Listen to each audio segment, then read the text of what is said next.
Hi everyone, this is my story. I was born into a Muslim family, the third child of 8 kids with very strict parents. I was known as the quiet one, the apple of my father's eye, and unloved by my mother.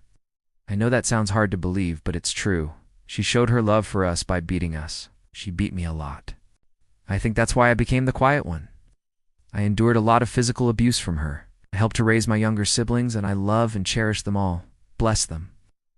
I don't bear any grudges or ill will to any of them, including my mother. I loved learning as a child and wanted to work with children and help them, even going to refugee camps abroad.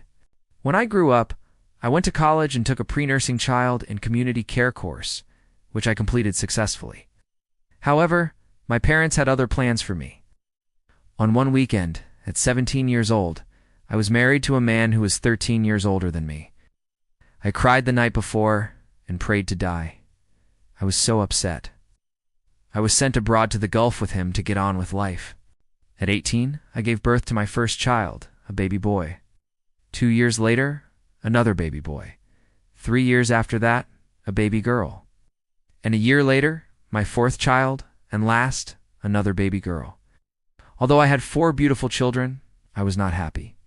I worked in a private English school, which I loved, got me out of the house, and I was happy there.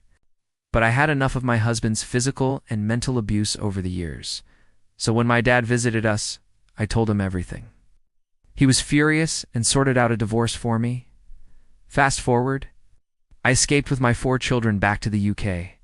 My eldest daughter and son were taken away by social services as my youngest kids were under 5 and could not speak or understand any English. They had to go into foster care. My eldest daughter and son became wards of the court in a custody case. He had kidnapped them. We were involved in a big court case. I had traveled to London by coach all night to the high courts of justice. I was exhausted. My older brother watched my children until I returned. Thankfully, they returned my case to our local courts. I was granted custody of the children, and he returned to his country. The divorce was finalized. There would be no contact, no financial help from him, and none for the 4 children. I was thankful for that. There were no ties to him. Fast forward 3 years, I met a wonderful man who I married. He became my husband, and I'm still with him to this day. We looked after our 4 children, plus 2 more that came along. All are now grown with their own families. I've always known that I was different from my siblings since I was young. I am a spiritual person who loves yoga, meditation, and going on group retreats. I have a deep love for people and always go out of my way to help and care for others. Now all my children are grown and have their own families. I love reading. I saw The Secret movie years ago and was fascinated. Years went by, and I read books, followed Wayne Dyer, and listened to podcasts. Then I came across The Secret books, ordered them, read them, delved deeper into them, loved everything, and every one of them made so much sense to me. I sat and cried my heart out. With my headphones on, I watch Rhonda on YouTube daily. I downloaded 3 of The Secret apps. I just finished watching The Secret remastered in HD. I am so lucky that I was chosen to follow all these amazing people that brought me here to The Secret. I am here, and I am so thankful and grateful. Thank you, thank you, thank you. So I bless you, Rhonda, and say a big yes to The Secret.